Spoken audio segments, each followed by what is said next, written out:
സഹകരണ മേഖലയിലെ കൊള്ളയ്ക്കും കള്ളപ്പണ തട്ടിപ്പിനുമെതിരെയുള്ള പദയാത്ര വിശദീകരിച്ച് പറയാം. അതെ അതെ, കൊടകര പോവാത്ത യാത്ര. അതെ, സാറിന് പറയാൻ ആകെ ഈ കൊടകരയല്ലേ ഉള്ളൂ. എനിക്ക് സഹതാപമാണ് കരുവന്നൂരിനെ കുറിച്ച് പറയുമ്പോൾ. ഞാൻ മാത്രമല്ല അവരെല്ലാവരും അവര് പ്രതിസന്ധി പരിഹരിക്കാനായി CPM നടത്തുന്ന നീക്കങ്ങൾ അത് ആവർത്തിച്ച് പറയുന്നതിനിടയിൽ ഈ പദയാത്ര കാണാതെ പോകരുത്. മറ്റേ സിനിമയിൽ പറയുന്നത് പോലെ 50 പവനിടയിൽ ഈ വെള്ളിക്കൊലുസ് മുങ്ങിപ്പോകരുത് എന്നത് മാത്രമാണ്. അല്ലല്ല, 50 പവൻ ഉദ്ദേശിച്ചത് കരുവന്നൂരിലെ 300 കോടിയുടെ തട്ടിപ്പാണ് സാറേ. നിങ്ങൾക്ക് ഇതല്ലാതെ മറ്റൊന്നും പറയാൻ ഉണ്ടാകില്ല എന്ന് എനിക്ക് വ്യക്തമായിട്ട് അറിയാം. പറയുന്നില്ല. അതെ അതെ അതെ അതെ അതെ ഡോക്ടർ അരുൺകുമാറിന് പ്രത്യേകിച്ച്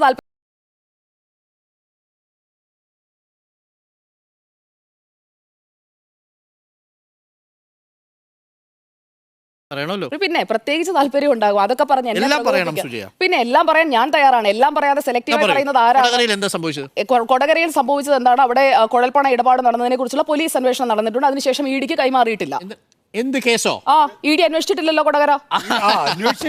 കൈമാറിയിട്ടുണ്ടെങ്കിൽ ഇഡിക്ക് കൈമാറി ഇഡി അന്വേഷിക്കുന്ന കേസിനെ കുറിച്ച് ആദ്യം പറയാം. വിഷയം മാറ്റല്ലേ. നിലവിൽ PMLA ആക്ട് പ്രകാരം ഇത് കുഴൽപ്പണമാണെന്നും ആ കുഴൽപ്പണത്തിന്റെ ഇനി അന്വേഷണം നടത്തേണ്ടത് ഇഡി ആണെന്നുമാണ് നിലവിൽ പോലീസ് കൊടുത്തിരിക്കുന്നത്.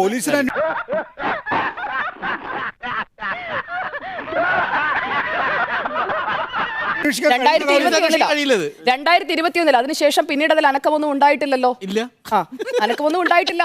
ഞാൻ പറയാം അല്ല, ഇപ്പോഴാം സെൽഫ് കോൾ അടിക്കാനായിട്ട് ഞാനും എന്റെ വീട്ടുകാരും ഒന്നും അല്ലല്ലോ കൊടകരെ കുഴൽപ്പണം കൊണ്ടുവന്നത്. ഒരു ഘട്ടം കഴിയുമ്പോ സുജയ അങ്ങനെ പറയും.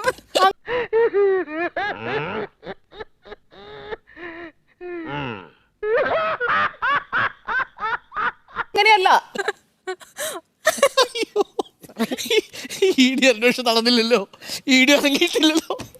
അല്ല, നിങ്ങളുടെ പ്രശ്നം നമ്മളെല്ലാവരും ഒരേ ചോദ്യം.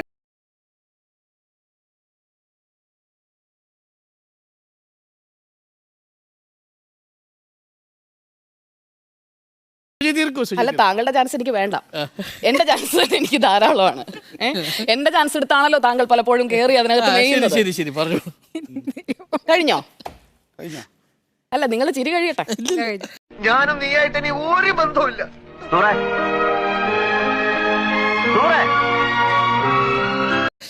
അതല്ല, നടക്കുന്നില്ലല്ലോ എന്ന സത്യസന്ധമായ വെളിപ്പെടുത്തലിൽ ഞാൻ സന്തോഷിച്ചത്. ഞാൻ സത്യസന്ധമായേ പറയാറുള്ളൂ.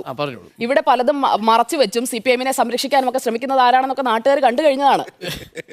CPM-ന്റെ MK കണ്ണനെ പറഞ്ഞാലുടനെ വിറളി പൂണ്ട് വെപ്രാളം പിടിച്ച് എന്റെ നേരെ കൈ ചൂണ്ടിയത് ആരാണെന്ന് ഇന്നലെ കണ്ടതാണ്. പറയാനുള്ള കാര്യം തരാം. കണ്ണൂരിലേക്ക് ഇഡി വരുമെന്ന് പറഞ്ഞു, പക്ഷെ അപ്പോഴും കൊടകര പറഞ്ഞില്ല. ആണോ? വേറെ റൂട്ട് ഉണ്ടായിരിക്കും. അടിപൊളി. കൊടകര ഭാഗത്ത് പോവാതെ കണ്ണൂരേക്ക് പോകുന്നത്. അതെ, അല്ല, ഇവരുടെ ഇദ്ദേഹത്തിന്റെ ആവേശം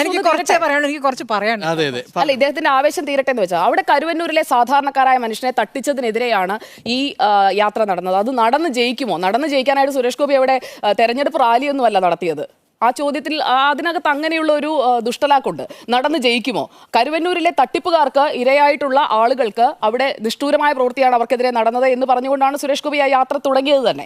ആ യാത്ര അവിടെ തട്ടിപ്പിനിരയായ മനുഷ്യർക്ക് വേണ്ടിയിട്ടാണ്. അതുപോലും മനുഷ്യത്വത്തോടെ ഉൾക്കൊള്ളാൻ കഴിയാതെ അതിലും വന്നിരുന്നത് ആമുഖമായി തന്നെ കൊടകര എന്ന് നിലവിളിക്കുന്ന നിങ്ങളോട് സത്യം പറഞ്ഞ സഹതാപമാണ്.